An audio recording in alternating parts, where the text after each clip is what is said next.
Welcome to ராக்லான்ஸ் kitchen. இன்றைக்கி நம்ம மைதா milk barfi எப்படி செய்யலான்ட்டு பார்க்கலாம். இந்த ரெசிபியோட இன்க்ரீடியன்ஸ்லாம் என்னோடய டிஸ்கிரிப்ஷன் பாக்ஸில் கொடுத்துருக்கேன். நீங்கள் அதில் போய் பார்த்து செஞ்சு பார்த்துக்கலாம்.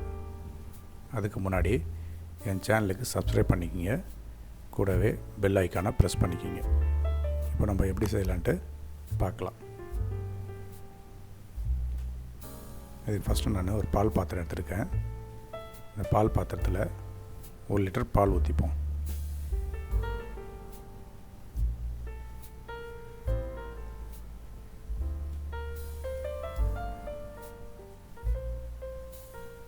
இப்போ நம்ம ஸ்டவ் ஆன் பண்ணி இதை நம்ம நல்லா சுண்டை காய்ச்சிக்கலாம். இது மாதிரி நல்லா சுண்டை காய்ச்சிக்கலாம். இது எப்படின்னா, இந்த கோவா ஸ்டேஜுக்கு அந்த மாதிரி நல்லா திக் கண்டிஷனில் வரணும். அது வரைக்கும் நம்ம இதெல்லாம் சுண்டை காய்ச்சி எடுத்துப்போம். சுண்டை காய்ச்சாச்சு. இதை நம்ம அப்படியே தனியாக எடுத்து வச்சுருவோம். இதுக்கப்புறம் ஒரு கடாயை வச்சு ஸ்டவ் ஆன் பண்ணி இதில் 100 ml நெய் ஆட் பண்ணிக்கலாம்.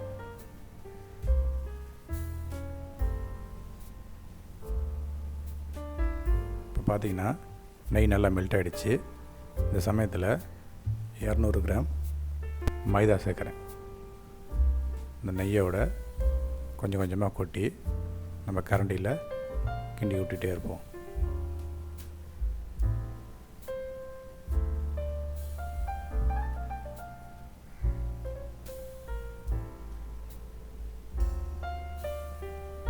எல்லாத்தையும் போட்டு நம்ம இதை லேசாக கிண்டி விட்டு ஃப்ரை பண்ணிக்கலாம்.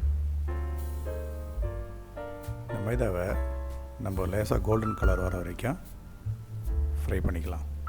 இப்போ பாருங்கள், இந்த ஸ்டேஜுக்கு இதை நம்ம ஃப்ரை பண்ணி எடுத்துக்கணும். இதை நம்ம அப்படியே தனியாக எடுத்து ஆற வச்சுக்கலாம். இப்போ பார்த்திங்கன்னா நல்லா ஆறிடுச்சு. இந்த சமயத்தில் நம்ம கெட்டியாக காய்ச்சின பாலை இதில் கொஞ்சம் கொஞ்சமாக ஆட் பண்ணி இதை நம்ம உதிரியாக பிசைஞ்சு எடுத்துக்கலாம்.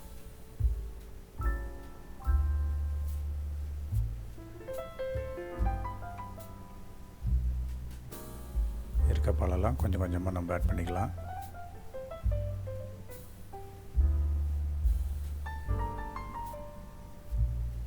இதே மாதிரி ஆட் பண்ணி நம்ம உதிரியாக இதை நல்லா பிசைஞ்சிக்கலாம்.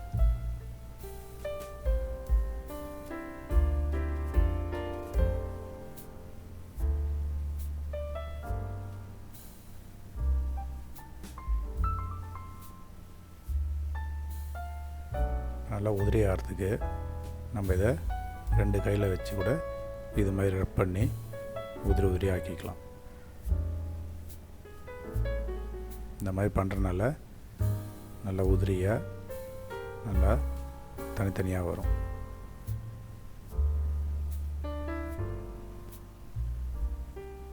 இது மாதிரி உதிரியாக எடுத்து வச்சுப்போம். இதுக்கப்புறம் அதே கடாயில் நம்ம இதுக்கு சர்க்கரை ஆட் பண்ணிக்கலாம். நான் 400 கிராம் சர்க்கரை எடுத்திருக்கேன். இப்போ இந்த கப்பில் 200 கிராம் இருக்குது. இன்னொரு 200 கிராம் ஆட் பண்ணிக்கிறேன். இப்போ ரேஷியோ நீங்கள் பார்த்தீங்கன்னா, மைதா நான் 200 எடுத்துருக்கிறேன், சர்க்கரை 400 எடுத்துருக்கேன். இந்த சர்க்கரை முழுகிற அளவுக்கு நம்ம தண்ணி ஊற்றிக்கலாம். இப்போ இந்த சர்க்கரையை நல்லா நம்ம பாவாக காய்ச்சிக்கலாம்.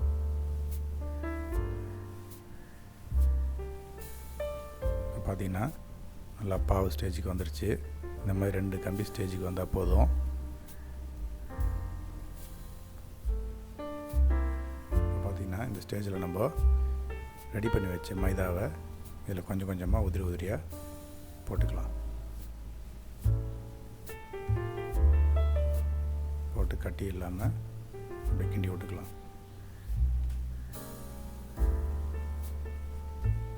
இதே மாதிரி இருக்கிற எல்லா மாவையும் நம்ம இதில் ஆட் பண்ணிக்கலாம்.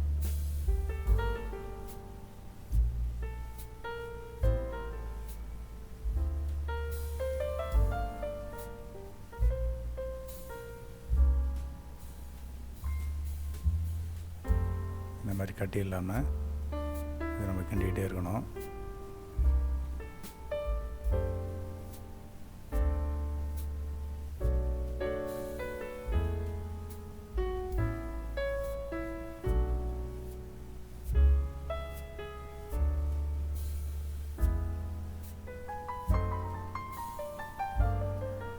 இதே மாதிரி இருக்கிற மாவு எல்லாத்தையும் போட்டு நம்ம நல்லா கிண்டிக்கலாம்.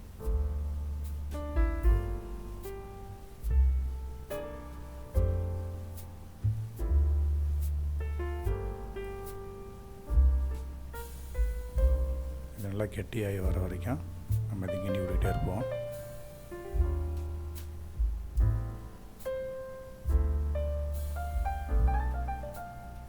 இந்த சமயத்தில் நான் 1/2 ஸ்பூன் ஏலக்காய் எடுத்துருக்கேன்.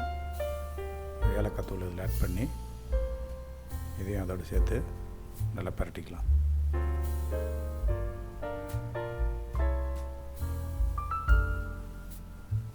அடி பிடிக்காமல் நம்ம இதை கிண்டி விட்டுகிட்டே இருப்போம். பார்த்திங்கன்னா நல்லா கெட்டியாகி வந்திருக்கு.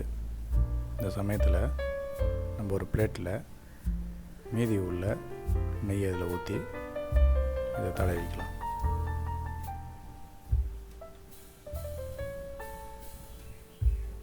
இப்போ நம்ம ரெடி பண்ணி வச்ச பர்ஃபியை இதில் கொஞ்சம் கொஞ்சமாக ஆட் பண்ணிக்கலாம்.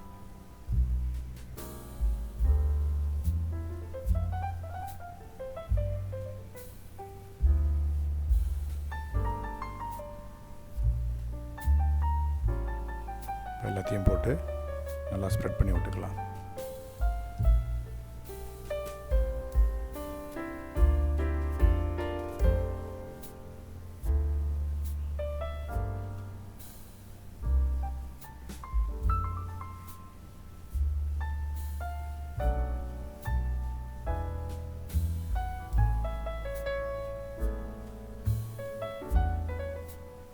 இப்போ இதில் தேவையான அளவு முந்திரியும் பாதாமும் ஆட் பண்ணி நம்ம இதை 2 to 3 hours நம்ம இதை ஆற விட்டுக்கலாம். இப்போ பாருங்கள் நல்லா ஆறிடுச்சு. இந்த சமயத்தில் நம்ம தேவைக்கு மாதிரி ஷேப் கட் பண்ணிக்கலாம்.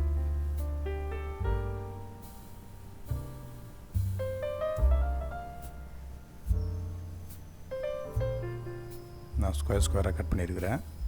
இது மாதிரி நீங்களும் கட் பண்ணிவிட்டு இதை நம்ம தனித்தனியாக எடுத்துக்கலாம். கட் பண்ணியாச்சு. இப்போ தனித்தனியாக நம்ம இதை எடுத்து வச்சுக்கலாம். மைதா மில்க் பர்ஃபி ரெடி. நீங்களும் இந்த மைதா மில்க் பர்ஃபி ரெசிப்பியை வீட்டில் செஞ்சு பார்த்து உங்களுக்கு பிடிச்சிருந்துச்சுன்னா என் சேனலுக்கு லைக் பண்ணுங்கள், சப்ஸ்கிரைப் பண்ணுங்கள், மறந்துடாமல் பெல் பட்டனை ப்ரெஸ் பண்ணுங்கள். இனி வரும் சமையலில் சந்திப்போம். ராக்லன்ஸ் கிச்சன். தேங்க்யூ.